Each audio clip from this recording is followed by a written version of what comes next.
Hello नमस्कार, कैसे हैं आप सभी। बहुत बहुत स्वागत है आप सभी का। तो फर्स्ट पोएम हम लोग कंप्लीट कर चुके हैं यूनिट नंबर 15 की, जो कि थी आपकी ode to autumn by John Keats. और ये वाली जो पोएम है ये आपकी सेकंड पोएम है जिसका नाम है अवर कैसुरेना ट्री बाय तोरू दत्त। तोरू दत्त और जॉन किट्स दोनों नेचर के ऊपर पोएम लिखते थे। और दोनों में एक और सिमिलरिटी मैं आपको बताता हूँ कि दोनों की जो डेथ है वो बहुत कम एज में हो गई थी। इनका अगर आप डेट ऑफ बर्थ और डेट ऑफ डेथ देखेंगे तो तोरू दत्त का जन्म हुआ था 1856 में और मृत्यु हो गई थी इनकी 1877 में। और अगर जॉन किट्स के बारे में आपने पढ़ा ही था तो उनका जन्म हुआ था 1795 में और उनकी मृत्यु हो गई थी 1821 में। मतलब इनकी age at the age of 26 में हो गई थी जॉन किट्स की, और तोरू दत्त की जो मृत्यु है ये हो गई थी एट द एज ऑफ 21। और दोनों नेचर के ऊपर पोएम लिखते थे। ये दोनों पोएम आपकी लाइन से है और ये बात मैंने इसलिए बताई ताकि आपको एक बार और रिवीजन हो जाए, ठीक है। तो जॉन किट्स का जन्म हुआ था 1795 में, मृत्यु हुई थी 1821 में। और तोरू दत्त का जन्म हुआ था 1856 में और मृत्यु हुई थी 1877 में। अब बात करते हैं, अच्छा इनके बारे में हम अलग से पढ़ेंगे, है ना। जब पोएम पूरा खत्म हो जाएगा तो उसके बाद में तोरू दत्त के बारे में थोड़ा सा डिटेल में पढ़ेंगे। चलिए, जैसा कि हमने जॉन किट्स के बारे में भी अलग से पूरा मैंने आपको वीडियो दिया है ना, उसमें उनके बारे में हमने पूरा पढ़ा है। तो चलिए शुरू करते हैं। अवर कैसुरेना ट्री, ये जो कैसुरेना ट्री है ना, इसको सी ओक और ऑस्ट्रेलियन पाइन के नाम से भी जाना जाता है। ये पेड़ जनरली ऑस्ट्रेलिया में ज़्यादा देखने को मिलता है और ये पेड़ कुछ इस तरीके का होता है। देखो आप, ये यहाँ पे आपको दिख रहा है, ये तोरू दत्त का फोटो है और इसके बारे में अभी थोड़ी देर बाद बात करेंगे, ठीक है। अब यहाँ से हम देखते हैं, ये इसमें पता है क्या होता है, अवर कैसुरेना ट्री। ये जो ट्री है ये तोरू दत्त के जैसे घर पे लगा हुआ है, ठीक है, लगा हुआ था मतलब।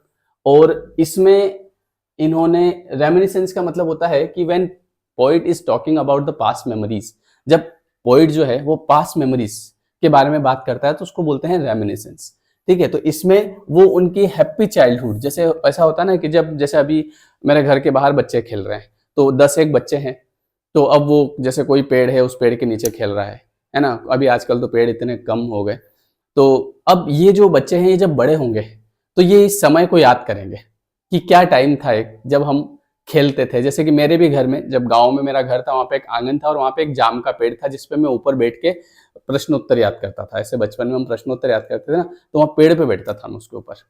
तो वो कभी कभी ऐसा ऐसे उसका जिक्र आ जाता था कि हमारे पहले ऐसा हुआ करता था। तो इसी प्रकार से जो तोरू दत्त है, ये रेमिनिसेंस का मतलब होता है कि पास्ट मेमोरीज को याद कर रही है। कब की पास्ट मेमोरीज? उनके चाइल्डहुड की, जब उनका हैप्पी चाइल्डहुड था। कहाँ पे? India, with her be loved siblings. उनके सिबलिंग्स है ना, भाई बहन, जैसे चाचा का लड़का, ऐसे इस तरीके से। तो वो अब है नहीं। जब ये कविता लिखी गई थी उस समय वो नहीं रहे थे, तो वो उनकी याद में इस कविता को लिखती है ना। तो यहाँ पर इसको पब्लिश करवाया गया था इन हर कलेक्शन जिसका नाम था ancient ballad and legends of Hindustan. ये एग्जाम में पूछा जा सकता है कि इसको किस कलेक्शन में पब्लिश करवाया गया था। तो याद रखिएगा, ancient ballads and legends of Hindustan in 1882 में इस पोएम को पब्लिश करवाया गया था। और ये जो पोएम है ये एक तरह से सिंबल है। किसका सिंबल है? Poets past memories. पोइट की जो पुरानी यादें हैं, जो उनके सिबलिंग्स और वो जब साथ में खेलते थे उस पेड़ के नीचे, तो उनको याद करते हुए, है ना, इस पेड़ को क्या बनाया है? सिंबल बनाया है। किसका सिंबल? मेमोरीज का, याद का सिंबल। कौन सी याद? पास्ट की याद। बोल, इतना क्लियर है? इसके बाद में और इसमें एक और चीज का सिंबल है, वो क्या है? Rich tradition of Indian culture. Indian culture का जो रिच ट्रेडिशन था उस समय का, है ना, और जो फिलोसॉफी थी उसके बारे में इसमें बताया गया है। चलिए आगे बात करते हैं। अब थोड़ा सा तोरू दत्त के बारे में अगर बेसिक जानकारी आप लेना चाहें तो यहाँ से ले सकते हैं कि ये लिखते थे इंग्लिश एंड फ्रेंच में, ठीक है। और इनका जन्म हुआ था 4 मार्च 1856। अच्छा, इनके बारे में पूरा डिटेल में मैं आपको पढ़ाऊंगा, पूरा किस टाइप के ये राइटर थे, है ना, और भी इनके जो इंपॉर्टेंट वर्क्स है उनके बारे में पूरा डिटेल में अलग से पढ़ेंगे। यहाँ पे बिल्कुल बेसिक जानकारी है। 4 मार्च को इनका जन्म हुआ था 1856 में कैलकाटा में, और डाइट इनकी मृत्यु हुई थी 30 अगस्त को 1877 में। ये कोलकाता में इनकी मृत्यु हुई थी, ठीक है। कुछ समय के लिए ये बाहर भी रही थी, फॉरेन में भी रही थी, लेकिन फिर वापस से आ गई थी। अब हम शुरू करते हैं अब यहाँ पे देखिए मैंने जो आपकी पोयम है इसमें टोटल 5 स्टेंजा है ना। ये 5 स्टेंजा और हर स्टेंजा में कितनी लाइन्स है, 11 लाइन्स है, मतलब टोटल इसमें कितनी है 55 लाइन्स। तो मैंने इसमें क्या किया है, आपको एग्जाम टाइम पे, जैसे आप जब आप एग्जाम टाइम पे देखो, मेन चीज क्या होती है, मेन चीज होती है एग्जाम टाइम पे रिवीजन करना। अभी तो आप कुछ भी पढ़ लेंगे, कहीं से भी पढ़ लेंगे, लेकिन जब एग्जाम आएगा ना तो उस समय आपको ये याद रहना चाहिए कि मैंने कौन सी चीज कहाँ से पढ़ी थी। तो आपकी दो समस्याएं थी, एक तो जैसे वो ब्लैक बैकग्राउंड था उसको मैंने व्हाइट कर दिया, ठीक है। दूसरी समस्या कि यहाँ पे जो आपके फिगर ऑफ स्पीच है ना, पोएटिक डिवाइस है, वो पोएटिक डिवाइस को मैंने इस बार क्या किया है, यहाँ पे रेड रेड किया है, ये रेड रेड रेड रेड। तो आप क्या करिएगा कि आप इस अपने नोट्स जब बनाए या फिर नहीं भी बनाए, आप बना भी सकते हैं जो जैसी आपकी इच्छा।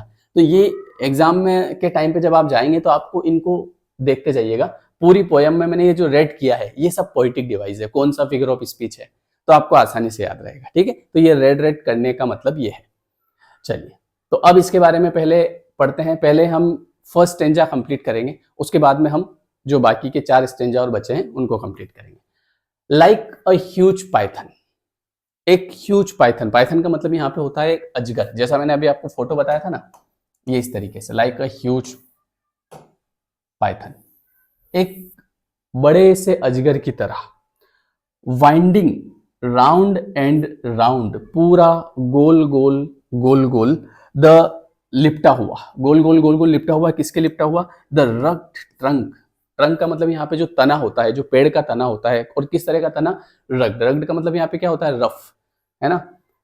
इंडेंटेड डीप विथ स्कार्स, जिसके अंदर डेंट पड़े हुए हैं और पूरा स्कार्स, स्कार्स का मतलब जिसके ऊपर धब्बे हैं, up to its very summit near the stars, जो कि आसमान तक जा रहा है, वो जो पेड़ है वो कहां तक जा रहा है, आसमान तक जा रहा है। A creeper climbs in whose embraces bound no other trees could live, एक क्रीपर जो तना है, ये सब जो इसके तने हैं, इन्होंने इसको क्या कर रखा है, इसको एम्ब्रेस, एम्ब्रेस का मतलब होता है जकड़ना, ठीक है, बाउंड बांध रखा है, no other trees could live, और इस तरीके से अगर किसी दूसरे पेड़ को पकड़ा जाता तो शायद वो अभी तक मर चुका होता, ठीक है। अब यहाँ पे समझने की कोशिश करना कि मैंने आपके लिए एक और चीज करी है इसमें, जैसे कि आपके एग्जाम में वोकेबलरी भी पूछी जाएगी, तो इसी पीडीएफ में, इस पीडीएफ में आपको सब कुछ मिल जाएगा, अलग से कुछ लिखने की करने की जरूरत नहीं है। यहाँ पे मैंने आपके लिए सिनोनिम्स भी दे दिए हैं, इसमें जो जो वर्ड आएगा उसका सिनोनिम आपको यहाँ पे मिल जाएगा, है ना। जैसे रग्ड, रग्ड का मतलब क्या होता है, रॉबस्ट, है ना, विगरस, हार्डी, टफ, या फिर यूं कहें रफ, जो बहुत ही रफ टाइप का होता है। अब ये यहाँ पे जो रग्ड है ये किसके लिए यूज किया गया है, उस तने के लिए, पेड़ का जो तना होता है ना, तो वो किस टाइप का है, वो थोड़ा सा रफ टाइप का है ना, थोड़ा सा हार्ड है, थोड़ा सा टफ टाइप का है, विगरस है, रोबस्ट है, और ये सारे इसके सिमिलर वर्ड हैं। तो ये यहाँ पे आपकी वोकेबलरी भी हो जाएगी, आपकी पोएम भी हो जाएगी, और पोएम अच्छे से क्लियर हो जाएगी। इसके बाद दूसरा वर्ड आपने देखा होगा जैसे समिट, समिट का मतलब होता है टॉप, एपेक्स, पिनेकल, जेनिथ और हाई, ये वर्ड मैंने आपको पढ़ा भी रखा है। तो एक बार और चारों लाइन पढ़ते हैं, फिर आगे की बात करते हैं। देखो क्या लिखा है, लिखा है कि लाइक अ ह्यूज पाइथन, एक बहुत बड़े अजगर की तरह, वाइंडिंग राउंड एंड राउंड, जो कि गोल गोल लिपटे हुए हैं, द रग्ड ट्रंक, एक रफ तना, रफ है ना, तना, पेड़ का तना, ठीक है, जो कि बहुत ही रफ है, और जिसके ऊपर, जिसपे डेंट पड़े हुए हैं, और साथ ही साथ में उसमें डीप दाग हैं, ठीक है, उसमें दाग भी हैं विथ स्कार्स, डेंट पड़े हुए हैं बहुत ही डीप, जैसे पेड़ होता है ना, हम देखते हैं ना उसमें कैसे डेंट पड़े हुए होते हैं, है ना, और साथ में धब्बे, up to its very summit near the stars, जो कि ऐसा लग रहा है कि पूरा आकाश तक जा रहा है, वो पेड़ जो है वो आसमान तक जा रहा है। अ क्रीपर, क्रीपर का मतलब होता है तना, क्लिम्ब, जो कि चढ़ रहा है, इन हुज एम्ब्रेस ब्राउन, और एम्ब्रेसेस का मतलब यहाँ पे क्या होता है, जकड़ना, ठीक है, bound no other tree could live, और अगर इस तरीके से किसी दूसरे, ये जो अजगर की तरह जिस तरह लिपटे हुए हैं इसके तने, मतलब इसकी जो ये क्रीपर है, लताएं हैं, ये जो लताएं हैं, ये अजगर की तरह इस पेड़ के तने पर जिस तरीके से लिपटी हुई है, इस तरीके से अगर किसी दूसरे पेड़ पर लिपटी होती तो शायद वो पेड़ अभी तक मर जाता। देखो कहानी, पोएम्स में इसी तरीके से बताया जाता है, वहां पे पोइटिक डिवाइस यूज की जाती है। जैसे हम यहाँ पे बात करें लाइक, तो आपको पता चली गया होगा, लाइक और एज आता है तो वहां पे सिमिली होता है, तो ये एक तरह से सिमिली का यूज यहाँ पर किया गया है। समिट नियर द स्टार्स, यहाँ पर हाइपरबले है ना। इसको किस तरीके से बताया जाता है, जैसे कि ऐसा लग रहा है कि ये पेड़ आसमान तक जा रहा है। अब आसमान तक पेड़ कैसे जाएगा भैया? तो यहाँ पे कौन सा फिगर ऑफ स्पीच है? तो यहाँ पे है हाइपरबले, अतिशयोक्ति अलंकार। इसके बाद यहाँ पे लिखा हुआ है a creeper climb in whose embrace bound. ये जो लताएं हैं, इसने क्या कर रखा है? पेड़ को गले लगा रखा है। तो गले कौन लगाता है? गले तो इंसान लगाता है ना। तो यहाँ पे कौन सा है? पर्सोनिफिकेशन। ठीक है, तो यहाँ पे यूज किया हुआ है पर्सोनिफिकेशन, और यहाँ पर यूज किया गया है आपका सिमिली। ये मैंने रेड कर दिया है ताकि एग्जाम टाइम पे आपको याद रहे। ठीक है, और इसके बाद में यहाँ पे यूज किया गया है हाइपरबले। अब आपको ये इतना समझ में आ गया होगा क्या बताया गया है कि एक पेड़ का जो तना है, उस तने पर जो लताएं हैं वो इस तरीके से लिपटी हुई है जैसे कि एक अजगर जो होता है वो लिपटा हुआ होता है पेड़ के, है ना। इस तरीके से लिपटी हुई होती है, और अगर इस तरीके से किसी दूसरे पेड़ की लिपटी हुई होती तो शायद वो पेड़ अभी तक मर चुका होता। बट गैलेंटली, अब यहाँ पर गैलेंटली वर्ड जो है इसका सिमिलर मैं आपको बताता हूँ क्योंकि बहुत इंपॉर्टेंट है, एग्जाम में पूछा जा सकता है। तो यहाँ पे देखिए गैलेंटली का सिनोनिम क्या होता है। इसके सिनोनिम आपको याद हो गए। रग्ड का सिनोनिम होता है रॉबस्ट या विगरस या हार्डी या टफ या रफ। समिट का मतलब होता है top, apex, pinnacle, zenith, high. और इसका उल्टा कई बार पूछा जाता है, तो वो आप बताइएगा नादिर या फिर बेस, BASE। या तो नादिर होगा या फिर बेस होगा। ये क्या होगा? ये होगा इसका जस्ट ऑपोजिट, है ना, एंटोनिम। और ये क्या होगा इसके? ये होगा इसके सारे सिमिलर वर्ड। एम्ब्रेसेस, एम्ब्रेसेस का मतलब मैंने अभी आपको बताया था, एम्ब्रेस है ना, वो उसने जो लताएं हैं, क्रीपर है ना, उन्होंने क्या कर रखा है? इसको एम्ब्रेस कर रखा है, मतलब हग कर रखा है। हग करते हैं ना, ठीक है, गले लगाते हैं, किसी को इनफोल्ड करते हैं। Cling, cradles, envelope, fold. तो इन सब का मतलब क्या होता है? गले लगाना, इनवलप करना। इनवलप कैसे करते हैं हम? जैसे इनवलप होता है ऐसे, समझ गए? तो फोल्ड करना, फोल्ड कर दो भैया इसको, फोल्ड कर दो। तो जैसे ऐसा कागज होता है उसको फोल्ड करते हैं तो ऐसे दोनों मिल जाते हैं। तो ये एम्ब्रेस का मतलब होता है हग करना। अब गैलेंटली, गैलेंटली का मतलब यहाँ पर होता है करेजसली। गैलेंटली का मतलब होता है बहादुरी से। लेकिन आप इस पेड़ की बहादुरी को देखो, आगे क्या बता रहा है, लेकिन आप इस पेड़ की बहादुरी को देखो। तो गैलेंटली का मतलब होता है करेजसली, वेनरेबली, ब्रेवली, शिवेलरी। आपने एक वर्ड सुना होगा शिवेलरी। शिवेलरी का मतलब होता है बहादुरी से। तो शिवेलरसली मतलब यहाँ पर एक तरह से एडवर्ब का यूज किया गया है, मैग्नेनिमसली और वैलिएंटली। तो यहाँ पे ये जो करेजसली है, आप यहाँ पर थोड़ा सा इसको अगर आप देखेंगे वोकेब के हिसाब से, तो ये देखो COURAGE। देखो आपको पोयम को, जैसे मैंने आपको फर्स्ट पोयम में भी बताया था, पूरा एक एक फिगर ऑफ स्पीच उसमें बताया मैंने आपको, सारे वर्ड, है ना। तो केवल हिंदी करने से कुछ नहीं होगा। जैसे आप इसका हिंदी मीनिंग कर लो, हिंदी मीनिंग से क्या होगा? वहां पे आपसे जो क्वेश्चन पूछे जाएंगे, है ना, तो उस क्वेश्चन के आंसर आपको पता होना चाहिए। तो उसमें पोएटिक डिवाइस पूछी जा सकती है, आपको किसी का वोकेबलरी पूछ ले, बताइए इसका मीनिंग क्या होता है। तो इसलिए हम कोशिश कर रहे हैं इसको पूरा निचोड़ के पढ़े अच्छे से। करेज यहाँ पर क्या है? करेज, करेज यहाँ पर नाउन है। अब यहाँ पे जो वर्ड यूज किया गया है वो देखिए करेजसली, है ना। तो करेजस, अगर मैं इसके थोड़ा सा और आगे बढ़ूं तो करेजस यहाँ पे हो जाता है। तो ये जो करेजस हो जाता है, ये सब मैंने आपको पढ़ा रखा है ना, ये नाउन एडजेक्टिव में पढ़ा रखा है, लेकिन एक बार रिवाइज करवा रहा हूँ। ये करेजस, OUS लग गया तो ये आपका एडजेक्टिव हो गया। अब आपको यहाँ पर एक और क्वेश्चन बनता है जो कि ग्रामर में आएगा कि अगर किसी वर्ड में, अगर हम किसी नाउन में हम OUS लगा देते हैं तो वो वर्ड क्या बन जाता है? वो वर्ड एडजेक्टिव बन जाता है। अगर हम किसी नाउन में LY लगा देते हैं, है ना, कोई एडजेक्टिव है उसके साथ हम LY लगा देते हैं तो वो एडवर्ब बन जाता है ना। जैसे सक्सेसफुल, सक्सेसफुल क्या है? एडजेक्टिव। सक्सेस क्या है? नाउन। तो सक्सेसफुल में LY लगा दिया, फुली कर दिया, वो एडवर्ब बन गया। उसी तरीके से इसमें करेजसली, COURAGEOUSLY, ये LY लग गया इसमें, तो ये आपका क्या बन गया? ये आपका एडवर्ब बन गया। तो ये भी आपसे पूछे जा सकते हैं, और इसकी ट्रिक मैंने आपको बता रखी है। कैसे फाइंड आउट करें कि कौन सा वर्ड नाउन है? तो उसको हम माय से फाइंड आउट कर लेंगे। माय करेज, ये नाउन हो गया। करेजसली, आई एम, और जिसके पीछे LY लगा हुआ होता है वो एडवर्ब होता है ना। जैसे कि मैंने आपको बताया था सक्सेसफुल, तो आई एम सक्सेसफुल, ये एडजेक्टिव हो गया। सक्सेस, माय सक्सेस, ये आपका नाउन हो गया। ऐसे आपको पहचान करना है। अब क्या हुआ भैया आगे? आगे क्या लिखा हुआ है कि, एक सेकेंड, आपको पूरे पैराग्राफ में देखो फिगर ऑफ स्पीच भी पता होना चाहिए, उसके वोकेब भी पता होना चाहिए, मीनिंग क्या है किसका, ठीक है। अब यहाँ पे लिखा हुआ है बट गैलेंटली, मतलब बहादुरी से। आप इसकी बहादुरी देखो पेड़ की। द जायंट जायंट का मतलब क्या होता है? इसका मतलब होता है राक्षस, वियर्स द स्कार्फ। अब यहाँ पे देखिए जायंट वियर्स स्कार्फ, जैसे यहाँ पे हमने लाइक अ ह्यूज पाइथन, तो लाइक का यूज किया था सिमिली, लेकिन यहाँ हमने डायरेक्ट बोल दिया कि the giant wears the scarf, तो यहाँ पे हमने यूज किया है फिगर ऑफ स्पीच मेटाफर। कौन सा यूज किया है? मेटाफर यूज किया गया है, ठीक है। एंड फ्लावर्स आर हंग, अब यहाँ पे कैसा लग रहा है? जैसे ऐसा लग रहा है कि वो जो पेड़ है उसने क्या किया कि इतनी सारी लताएं जिन्होंने उसको बिल्कुल कस के पकड़ रखा है, पर ऐसा नहीं है कि दूसरा पेड़ होता वो तो मर जाता, पर इसने क्या किया, इसने बहादुरी से उसको अपने सर पे ऐसे ओढ़ लिया जैसे कि एक स्कार्फ, जैसे वो आपने देखा ना स्कार्फ डालते हैं ना हम चेहरे पे जब जैसे गर्मी होती है, तो आपने देखा होगा गर्मी में बहुत सारी लड़कियां ऐसे मार्केट में होती है तो वो ऐसे ऐसे चेहरे पे स्कार्फ डाल लेती है, अपना बांध लेती है पूरा, कई बार हाथ पैर सब बांध लेती है, तो उसने इस तरीके से the giant wears the scarf, ऐसा लगता है जैसे एक राक्षस ने स्कार्फ पहन रखा है, ऐसा इसने यहाँ पे ढक लिया। And flowers are hung in crimson cluster all the boughs among, और जितनी भी बोज है, जितनी भी शाखाएं हैं, उनके ऊपर बहुत सारे फूल लटके हुए हैं, है ना।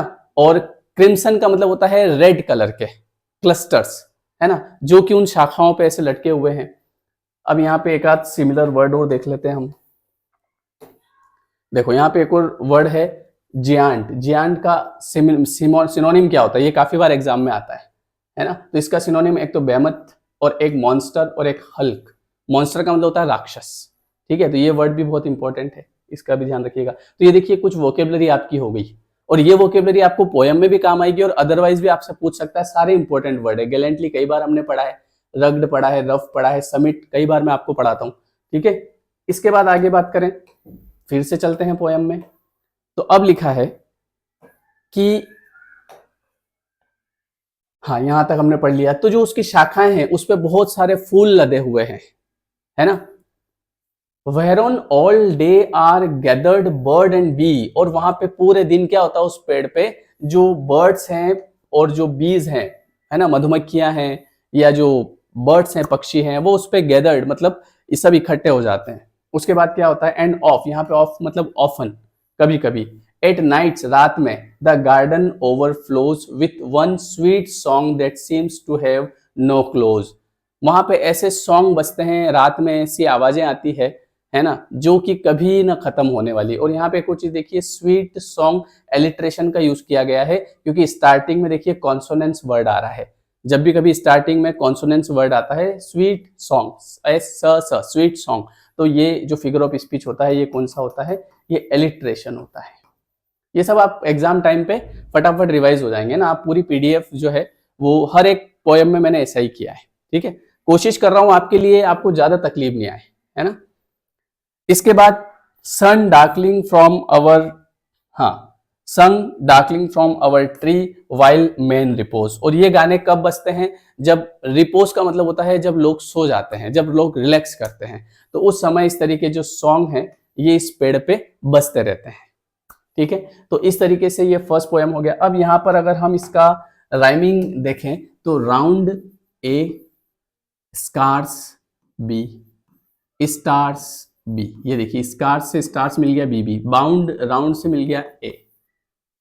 इसके बाद यहां पे देखेंगे गैलेंटली सी, हंग डी, अमंग फिर से डी, ये हंग से अमंग मिल गया, ठीक है। अब गैलेंटली से बी मिल गया तो ये फिर से सी हो गया। और यहाँ पे आप देखेंगे फ्लोज आपका ई, क्लोज फिर ई और रिपोज फिर ई, तो यहां से देखिए आपका ई और ई हो गया। तो यहां पे अगर आप देखा जाए इसमें तो ए बी बी ए और सी डी डी सी और ई ई ई, यहां पे मतलब यहां पे 2 क्वार्टेन है और एक यहां पे टर्सेट है, सेम राइम। टर्सेट का मतलब होता है जिसमें 3 लाइन होती है। जैसे आपने शेक्सपियरियन सोनेट, ये एक तरह से सोनेट के जैसा हो गया। सोनेट में कितनी लाइन होती है? 14 लाइन। उसमें आपने जैसे शेक्सपियरियन या एलिजाबेथन सोनेट देखा हो तो उसमें क्या होता है कि 3 क्वार्टेन होते हैं, है ना। 3 क्वार्टेन मतलब 4 लाइन के, 4 4 8 4 12, और एक उसमें क्या होता है कपलेट होता है 2 लाइन का, सेम राइम करता है वो, ठीक है। तो ये जो एलिजाबेथन सोनेट में इस तरीके से होता है 4 4 4 2, इसमें हो गया आपका 4 4 के 2 हो गए, 4 4, और एक हो गया आपका टर्सेट 3। तो ये इस तरीके से 11 लाइन हो गई। तो इसमें टोटल कितने लाइन हो गई आपकी यहाँ पर? 11 लाइन। ठीक है, समझ में आ गया ये? तो ये इस तरीके से यहाँ पर इसमें राइमिंग स्कीम भी आपको मैंने बता दी, आपके इसमें फिगर ऑफ स्पीच भी मैंने आपको बता दी है, क्या क्या फिगर ऑफ स्पीच, इसके मीनिंग भी मैंने आपको बता दिए, और ऐसे हम हर पैराग्राफ में करते जाएंगे। तो ये हो गया आपका फर्स्ट पैराग्राफ। ठीक है, तो चूंकि ये फर्स्ट वीडियो है, यूट्यूब पे भी जाएगा, तो जो लोग इसे यूट्यूब पे देख रहे हैं, तो इसमें मैं आपको बता दूं कि ये जो पूरा कोर्स है ये आपको लेयर 3 एजुकेशन के ऐप पर मिलेगा।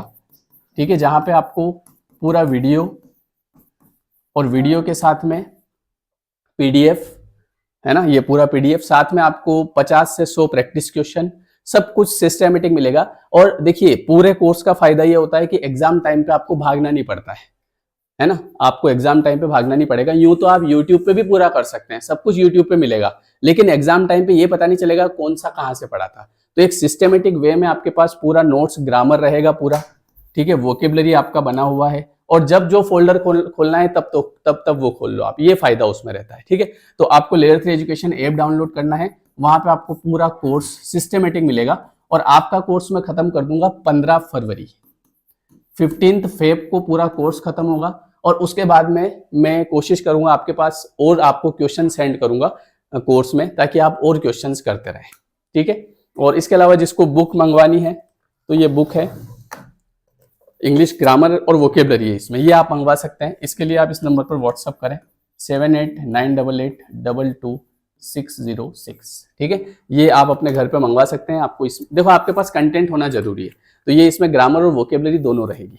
ठीक है, तो कोर्स में अभी आपके लिए ऑफर भी चल रहा है, आप एप्लीकेशन पे जाके आपके लिए कूपन होगा, आप उस कूपन को अवेल करें। आज जैसे बसंत पंचमी है ना, तो आपके लिए कूपन होगा, तो आप उसको अवेल करें, आपका कोर्स आप वहां से जाके बाय कर सकते हैं। ठीक है, चलिए, तो अब ये बाकी के का जो वीडियो है ये आपको कोर्स में मिल जाएगा। ठीक है, चलिए, thank you everyone, thank you so much, मिलते हैं नेक्स्ट वीडियो।